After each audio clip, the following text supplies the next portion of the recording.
Khu vườn Lệ Thật xin chào các bạn. Sáng hôm nay mình chia sẻ với các bạn phần 2 về series những sai lầm khi mới bắt đầu làm vườn rừng.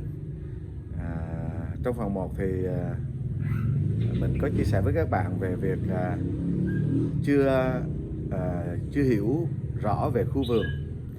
và phần 2 thì nói về chưa hiểu rõ về đất,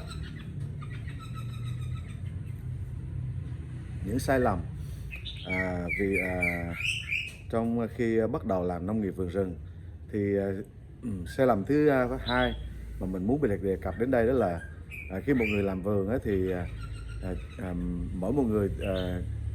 trải qua thất bại vì họ chưa tìm hiểu về đất cái vườn mà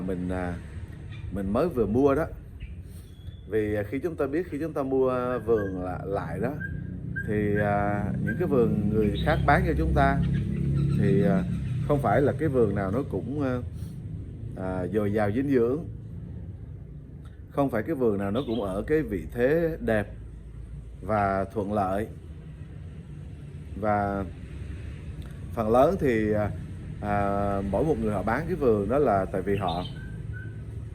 có thể là vì họ kẹt tiền, có thể là vì họ không muốn làm nông nghiệp nữa. Và có một cái điều nữa đó là vườn của họ không thể trồng trọt được nữa các bạn, vì đất nó quá xấu. Vì họ canh tác theo đất theo nông nghiệp hóa chất đó, nông nghiệp mà sử dụng phân hóa học đó và phun xịt thuốc phân hóa học đó để làm vườn đó, thì theo thời gian cái vườn đó nó sẽ bị đất nó sẽ bị chai, bị thoái hóa, vi sinh vật chết hết, đất bị chai cứng, và dinh dưỡng bị họ đã khai thác hết dinh dưỡng trong vườn. Song song với việc vừa khai thác thì họ cũng vừa làm cho đất nó chai cứng hơn, vì phân hóa học và hóa chất họ phun xịt, các vi sinh vật chết hết và đất bị chai, bị cứng, bị đóng chặt lại. Và tình trạng tệ hơn nữa đó là đất bị ngộ độc hóa học, phân hóa học và thuốc hóa học, gọi là đất bị ngộ độc.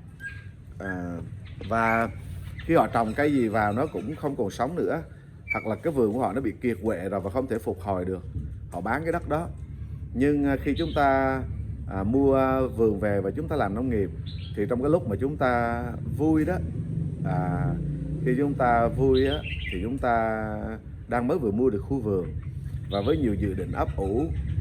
và ao ước ở trong quá khứ, và bây giờ nó thành hiện thực, chúng ta mua được rồi, thì chúng ta bắt đầu nhanh chóng đi vào triển khai trong việc làm vườn, trong việc làm nhà cửa, rào, hay là bắt điện, tìm nguồn nước. Thì song song với sự bận rộn đó thì chúng ta, cái điều háo hức không kém hay thậm chí là nổi trội đó là chúng ta muốn trồng cây. Và khi chúng ta trồng cây mà chúng ta chưa hiểu được đất đó, thì đất nó khi nó xấu, nó chưa được phục hồi,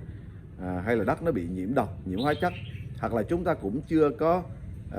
ngồi để xem là đất đó như thế nào nữa. Vì cũng trên một khu đất, nhưng mà sẽ có đất ở chỗ tốt, có chỗ xấu, có chỗ rất xấu, và có chỗ đất nó bị độc hay là bị chai cứng. Một cái khu đất như vậy thì nó có nhiều dạng đất ở đó, hoặc là cũng một loại đất nhưng mà nó có nhiều cái hoàn cảnh và cái vị trí khác nhau, nên là cái dưỡng chất ở mỗi vị trí nó cũng khác nhau nữa. Ví dụ như chỗ đó có cái con vật gì đó nó chết, nó lớn hơn, xác nó to hơn, nó nhiều hơn, nó trả lại nhiều dinh dưỡng hơn, hay là một cái cây gỗ to nào đó đã mục ở chỗ đó, mới vừa mục, đang mục, hay là mục 5-7 năm và bây giờ nó mới vừa mục xong, thì những nơi đó đất dinh dưỡng nó sẽ tốt hơn những nơi khác. nhiều hơn những chỗ khác. Rồi chỗ đó là người ta họ pha thuốc, họ đổ, họ tưới nhiều hóa chất hay không, thì chỗ đó bị chai hơn chỗ khác. Rồi những cái vùng đất chai thường là những chỗ bị nhiều nắng nữa, vừa thuốc hóa học, vừa phân hóa học, mà vừa bị nắng chiếu nhiều nữa là nó bị thiếu nước nữa, nó vừa bị độc mà nó vừa bị khô cằn nữa, thì nó bị chai cứng luôn và bị nhiễm độc luôn. Như vậy khi chúng ta mua một khu vườn thì chúng ta phải quan tâm đến đất, chúng ta phải có kiến thức về đất. Và cái cách đơn giản để cho chúng ta biết được đất nó tốt hay không thì chúng tôi mua một cái cây đo độ pH, hay là gọi là pH của đất đó, nhưng mà nói B thì nó cũng không đúng, nó phải là P. Nói chung là cái cây đo độ pH của đất hay là pH của đất. Và chúng ta biết được cái thông số chính xác là đất đó đang tơi xốp hay không. Tơi xốp thôi, còn nhiều dinh dưỡng nữa thì chúng ta cần phải xem cái cây nó mọc lên nơi đó, và cái thảm thực vật ở đó. Như ở đây là đất nó tơi xốp. Thường thì đất tơi xốp nó cũng đồng nghĩa với việc là dinh dưỡng khá tốt rồi, và chúng ta chỉ cần trồng xuống và chúng ta bồi đắp theo thời gian thì nó sẽ tốt hơn thôi. Tại vì thường nó pH hay là pH đó nó đủ, có nghĩa là đất đó nó đã tơi xốp, và nó tơi xốp là bởi vì vi sinh vật làm việc và hoạt động, sinh sống và làm việc ở đó rất là đông đúc, và làm cho đất nó tơi xốp. Nên khi nó tơi xốp đồng nghĩa là đất nó cũng khá tốt rồi. Khi nó pH hay là pH nó đúng, và cái độ pH hay là pH đó thì tối ưu là từ 6.5 cho đến 7 chấm, hay là trong 6.0 pH cho đến 7.0 pH, thì đó là tối ưu cho việc trồng cây và kết quả. Và con số 7 là con số lý tưởng, nhưng thường thì nó chỉ đến khoảng 6.7, 6.8 pH là nó đã rất là cao rồi. Còn con số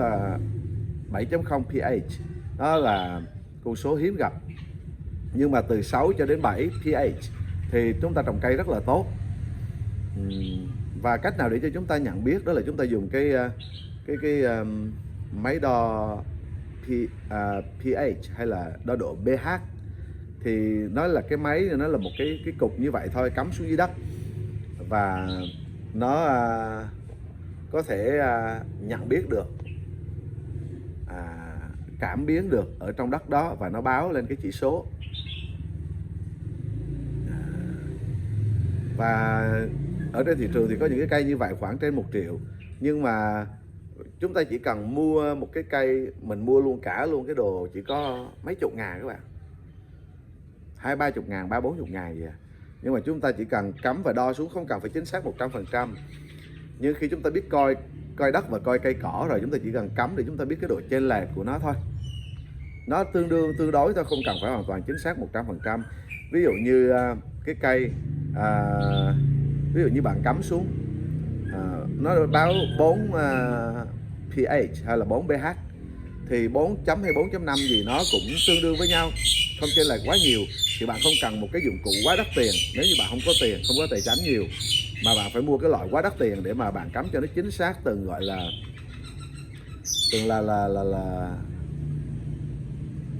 nanomet hay là mm. Nhưng mà bạn chỉ cần nó tương đương thôi là được rồi.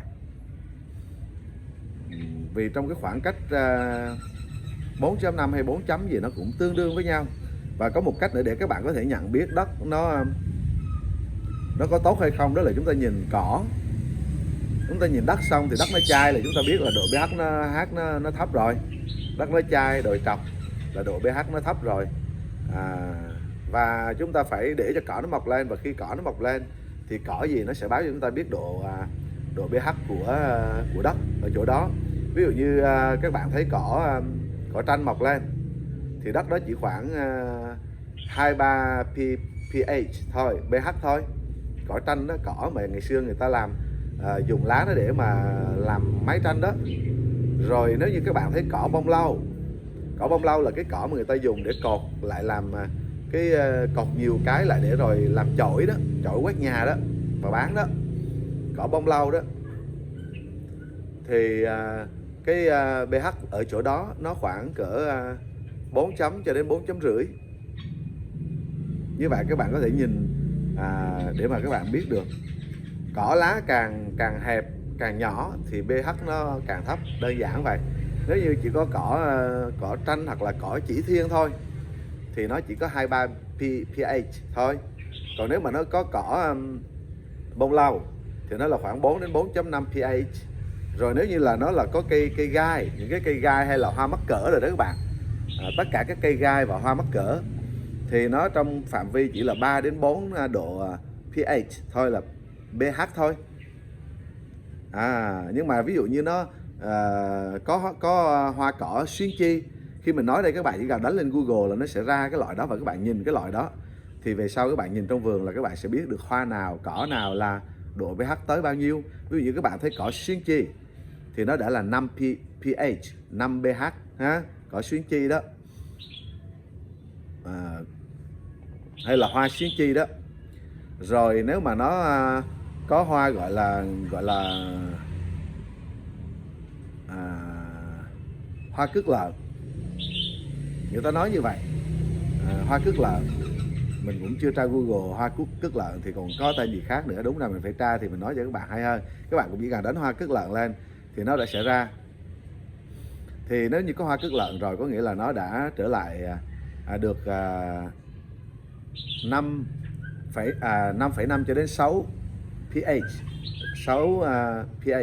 là như vậy là ok, rất là ổn rồi các bạn, rất là ổn rồi. Đó là rất là ổn rồi. Và nếu như trong mùa mưa nó 6 pH, nó có hoa cước lợn, thì trong mùa nắng nó sẽ là 6.5 các bạn. Mùa nắng thì không khí nó thoáng hơn, còn mùa mưa thì độ ẩm nó nhiều hơn, và bởi cái đó oxy ở trong không khí đó nó cũng ít hơn một chút, và bởi cái đó thì ở trong đất nó cũng sẽ nhận oxy ít hơn một chút, nên là khi mùa nắng á, thì nó thoáng hơn, thì lúc đó thì cái lượng oxy trong không khí á, nó cũng nhiều hơn, và bởi cái đó nó cũng sẽ nhận vào trong đất nhiều hơn, nên cái độ pH lúc đó mình đo lên nó cũng sẽ cao hơn. Nên là khi mùa mưa các bạn đo 6 pH thì mùa nắng là nó là sẽ 6.5. Mùa mưa các bạn đo nó 5.5 thì mùa nắng nó sẽ là 6 chấm. Nên khi mùa mưa mà các bạn thấy cỏ xuyến chi, cỏ cước lợn nó có, thì có nghĩa là đất đang 5.5 đến 6 chấm, thì qua mùa nắng nó sẽ là 6 chấm đến 6.5 là lý tưởng. Trong cái pH lý tưởng rất là tốt. Như vậy chỉ cần các bạn không cần mua cái đo pH, cái pH, đo pH, các bạn chỉ cần học nhìn cái lá cây là các bạn đã biết độ pH rồi. Cái cây cỏ là các bạn biết độ pH. Đơn giản vậy thôi, rất là đơn giản các bạn. Và như vậy khi các bạn nhìn thì nhiều bạn đã chưa có nhìn đất, vội vàng trồng cây khi đất nó còn bị nhiễm độc. Đất nhiễm độc thì các bạn nhìn như thế nào? Cái chỗ đất đó các bạn để một mùa mưa rồi mà nó không có cỏ lên thế là đất nhiễm độc đó các bạn. Và qua mùa mưa thứ hai bắt đầu mới có một chút cỏ, rồi qua mùa mưa thứ ba nó như vậy đó. Thì khi mà qua một mùa mưa mà cỏ nó lên không bao nhiêu cả, nó lên không nổi, thì các bạn biết là các bạn sẽ phải cắt sinh khối, có nghĩa là cắt tỉa cành cây đó, đắp vào chỗ đó cho nó nhiều, để vi sinh vật có ăn và giữ độ ẩm, để rồi có cho mối một ăn, rồi thả phân ra, rồi vi sinh vật ăn nữa, có nơi ẩm cho vi sinh vật sống, và nó ăn cùng với mối một ăn cái cây ra, và vi sinh vật phân hủy nữa, và bắt đầu nó làm cho đất trở nên tơi xốp, và đất sẽ phục hồi nhanh chóng. Khi đất nó tơi xốp thì cây cỏ nó sẽ được mọc lên, và cây cỏ mọc lên thì nó sẽ giải độc cho cái đất đó, nó sẽ lấy những cái chất độc tồn dư đó trong đất nó vào cây của nó, Khi chúng ta quăng phân hóa học thì cây cũng lấy phân hóa học vậy, là cũng lấy hóa chất vào trong cây, và rồi nó tồn dư cơ thể của người ăn vào thì con người bị mang độc, bị ung thư. Thì cỏ cũng vậy, nó sẽ lấy những cái hóa chất đó vào trong nó, nhưng mà nó đi khắp cơ thể, nó có nghĩa là nó làm loãng ra, rồi sau đó chúng ta cắt cỏ, nó nằm xuống dưới đất, rồi vi sinh vật lại ăn, rồi nó lại làm phân giải ra, và nó làm cho cái hóa chất đó được phân giải ra trong không khí, phân giải ra trong cỏ, trong nước và trong cả những sinh vật ăn nó, và sau đó chết trả lại đất, và như vậy thì lại có đồ ăn cho những sinh vật khác ăn và phân giải, thì cái tốc độ đất phục hồi nó sẽ nhanh, và đó là cách phục hồi đất. Nhưng trước đó, khi các bạn nhìn cái đất nào nó có bị độc hay không thì các bạn có thể nhìn như vậy. Một mùa mưa mà nó rất khó lên cây cỏ, những chỗ khác độc hay là chai, nên khi chúng ta thấy đất chai cũng vậy, ngay cái đường đi đó chúng ta đi đó thì mùa mưa cỏ nó sẽ mọc những cái nơi chúng ta không đi trước dọc hai bên đường đi, nhưng ở giữa thì khi mà mùa mưa gọi là lâu ngày vào giữa mùa mưa thì bắt đầu ở đường đi chúng ta, nếu chúng ta không đi thì đất nó mềm ra, thì lúc đó hạt cỏ nó mới có thể đâm chồi, nó chui lên, và như vậy đất, rồi sau đó cỏ đó nó bị cắt đi thì cái rễ ở dưới đó mục đi, thì đất đó mới làm tơi xốp. Nếu như chúng ta không đạp lên trên đó, không nén nó xuống, thì như vậy thì đất đó nó mới bắt đầu tơi xốp lên và mới có thể trồng cây được. Đó là về đất cứng, và chúng ta cần tơi xốp để trồng cây. Nhưng đất nó có độc thì chúng ta cần phải phân giải nó bằng cách chúng ta tấp ủ nhiều cây cối, lá và cỏ vào để cho vi sinh vật ăn, và phân giải cái chất độc đó đi, cùng với việc làm tơi xốp đất chỗ đó và trồng cây trở lại. Như vậy cái sai lầm ở chỗ đó là chưa có hiểu rõ đất, mà đã vội vàng trồng cây xuống. Và khi các bạn trồng cây xuống thì đất chai, cây nó cũng không lên, rễ nó không bám xuống được. Mà các bạn trồng vườn rừng tự nhiên thì các bạn không có tưới. Thì mùa mưa, khi các bạn trồng xuống mùa mưa thì thường đất chai thì nó cũng không có dưỡng chất nữa. Mùa mưa các bạn trồng thì các bạn đâu có tấp ủ được, các bạn chỉ trồng, ví dụ như mùa mưa xuống các bạn đào lên trồng xuống thì cây nó sống, nhưng mà qua mùa nắng thì nó không có dưỡng chất và đất nó cũng chưa có tơi xốp, nên là nước nó bốc hơi rất nhanh và rễ cũng chưa xuống sâu được, vì rễ nó chặt. Bạn trồng xuống thì mưa nó có nhiều trong mùa mưa thì trên cái bề mặt đó nó hút được ít nước thôi, và nó tồn tại, gọi là chúng ta giống như chúng ta cắm cái bông cây, cái hoa vào trong cái lọ nước vậy. Nó chỉ đủ nước để cho nó tươi tỉnh, nó sống, chứ lúc đó nó cũng chẳng nhận dinh dưỡng thêm. Và khi sau một lúc thì nó chết vì không có dinh dưỡng. Thì cũng vậy, cái cây đó nó sẽ sống qua mùa mưa nhưng mà nó không có xanh tươi, nó chỉ đứng như vậy thôi. Và qua mùa nắng thì cái đất đó đâu có dinh dưỡng đâu, cái đất đó chưa được phục hồi và nó chai cứng, nước thì bốc hơi hết, dinh dưỡng thì không có. Mùa mưa thì không có dinh dưỡng, nó cũng không đâm xuống sâu được và đất cũng chặt. Nó chỉ có cái đất trên bề mặt mà chúng ta đào cúc đó nó mềm chút thì nước nó có thấm xuống và đủ nước để cho nó tồn tại thôi. Nên qua mùa nắng nó chết, rồi chúng ta trồng cây ở những cái chỗ bị gọi là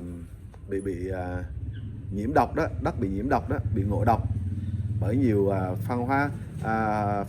hóa học và phun xịt hóa chất để xử lý về việc côn trùng hay là phun lên cây, lên lá đồ vân vân. Họ phun rất là nhiều và mình nói ra thì rất là tốn thời gian. Khi chúng ta làm nông nghiệp thì chúng ta phải biết điều đó, và chúng ta làm nông nghiệp vườn rừng thì chắc là chúng ta cũng đã biết được những điều đó.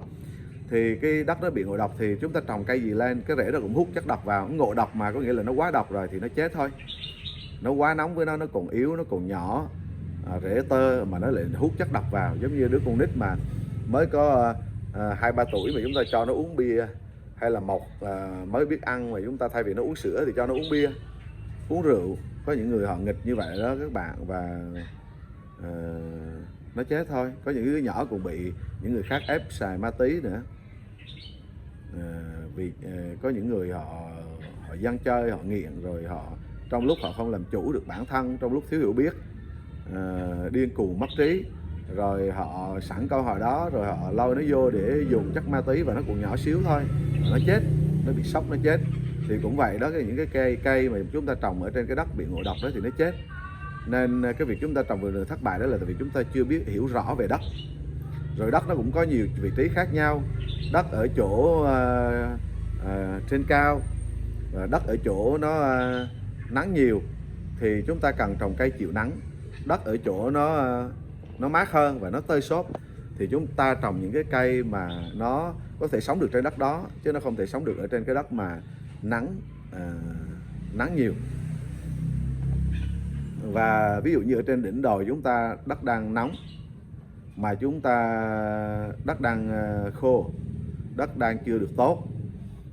không có ngộ độc luôn nhưng mà đất chưa được tốt và đất chưa có tơi xốp, và chúng ta thích trồng quá, chúng ta trồng lên đó cây cà phê, hay chúng ta trồng lên đó cây bơ, hay chúng ta trồng lên đó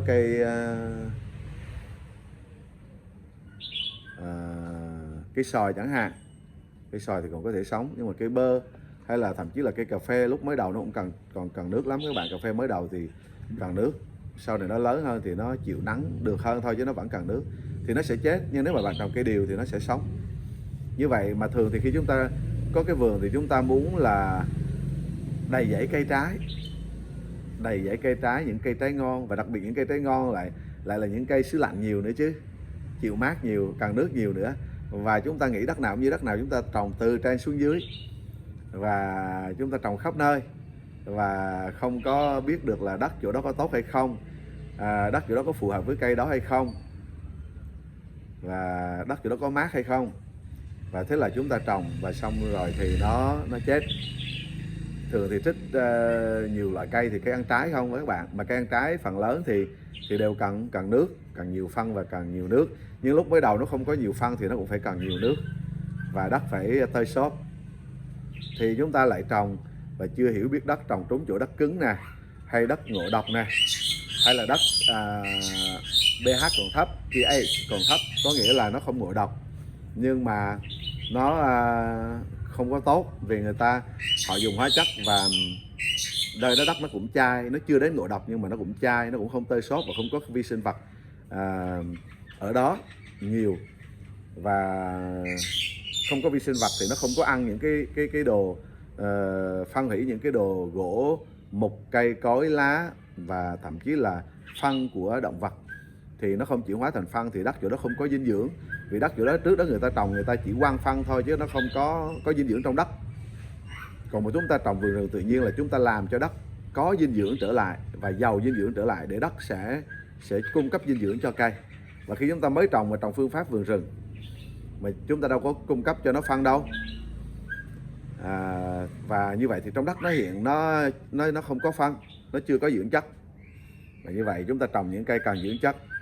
cần đất tơi xốp, mà chúng ta lại trồng vô chỗ là không có dưỡng chất và đất không tơi xốp nữa, thì cuối cùng chúng ta trồng mùa mưa nó còn có thể tồn tại lay lắt, qua mùa nắng xong thì nó chết sạch. Nó chết sạch các bạn. Chỗ ngộ độc cũng chết, chỗ đất khô cũng chết, chỗ thiếu dinh dưỡng thì bắt đầu cây nó vàng lá, nó yếu, nó không có khỏe nổi, và khi nó yếu thì nó báo tín hiệu cho sâu rầy cào cho cháu tới phân hủy nó, vì nó yếu, nó gần chết nên trả nó về đất để nhường đất cho chỗ khác. Đó là cái cách mà đấng tạo hóa đã tạo dựng nên những cái côn trùng và sinh vật để cân bằng sinh thái và hỗ trợ cho loài người. Như vậy thì với sự chưa hiểu biết về đất đó, chúng ta trồng và sau đó thì cây bị chết hết, và sau đó chúng ta bị thất bại trong việc trồng. Rồi đất nghiêng thì chúng ta nên trồng cây gì,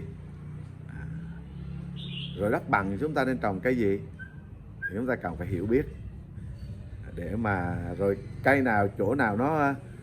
nào nó chịu được úng, hay là nó chịu ít nắng, chúng ta trồng vào cái chỗ mà để mùa mưa nó ít nắng nó có thể sống được. Chứ không thì mùa nắng nó có thể sống được, nhưng mùa mưa thì nó thiếu nắng quá, hay là nó úng quá, nó ẩm ướt quá, nó lại chết. Như vậy thì chúng ta phải hiểu được cái vùng đất của chúng ta, hiểu rõ được đất của chúng ta. Và các bạn nhớ xem kỹ cái phần mình nói về cái cách nhìn để biết pH, pH đó. Đó là cái môi trường lý tưởng cho cây sống. Bởi cái đó chúng ta cần phải tạo cái đất chúng ta trở nên một cái môi trường lý tưởng cho nó, để nó có thể cắm rễ xuống ở dưới đất để nó sống. Rồi tạo một cái môi trường lý tưởng ở bên trên cho nó, để bảo vệ nó, che mát và giữ ẩm, cung cấp nước cho nó để cho nó sống. Như vậy thì trên được che chở, dưới được hỗ trợ cho phát triển, thì vừa được hỗ trợ phát triển, vừa được che chở bảo vệ, thì bạn sẽ xây dựng được, bạn sẽ trồng cây và cây sẽ sống và bạn sẽ xây dựng được vườn rừng. Như vậy thì sáng hôm nay mình chia sẻ phần 2 về những sai lầm khi mới bắt đầu làm vườn rừng và phương pháp để à, giải quyết nó, và cái cách để mà giải quyết nó. Hy vọng các bạn vui và yêu thích về điều này. Nếu các bạn yêu thích, cho mình một like, cho mình một subscribe, và có điều gì các bạn muốn chia sẻ thêm để giúp đỡ cho những người xem thì các bạn bình luận ở dưới ha, bình luận ở dưới để chúng ta cùng nhau trao đổi và chia sẻ kinh nghiệm để cho cộng đồng vườn rừng nói riêng và nông nghiệp Việt Nam nói chung sẽ được thưởng thức, để thay đổi nền nông nghiệp nước nhà của chúng ta, để người dân Việt Nam được ăn đồ sạch và người làm nông nghiệp không có bị vất vả và không có bị nghèo khổ, không có bị thiếu thốn vì thiếu hiểu biết, nhưng mà làm việc nhẹ nhàng, hưởng được thực phẩm sạch, tất cả không ai bị bệnh tật bởi thực phẩm, và hưởng được niềm vui trong việc làm nông nghiệp. Tôi Lẽ Thật xin chào các bạn và hẹn gặp lại các bạn vào những vlog tiếp theo. Rất vui, rất hạnh phúc khi chia sẻ với các bạn. Nhớ subscribe, đăng ký kênh để theo dõi những phần tiếp theo. Rất là nhiều điều tuyệt vời ở phía trước đang chờ các bạn, và sẽ rất xứng đáng khi các bạn subscribe, các bạn đăng ký kênh. Và tuyệt vời hơn nữa nếu các bạn chia sẻ cho những người yêu nông nghiệp, những người thân của bạn, những người mà các bạn quý mến và muốn cho họ biết những điều mà các bạn thấy là ít lời, thấy là giá trị và các bạn đã nhận nó được ngày hôm nay và vui mừng về điều đó. Hãy chia sẻ cho những người mà các bạn yêu mến để họ cũng có niềm vui giống các bạn. Khuôn Lẽ Thật xin chào các bạn, hẹn sớm gặp lại các bạn. Xin chào.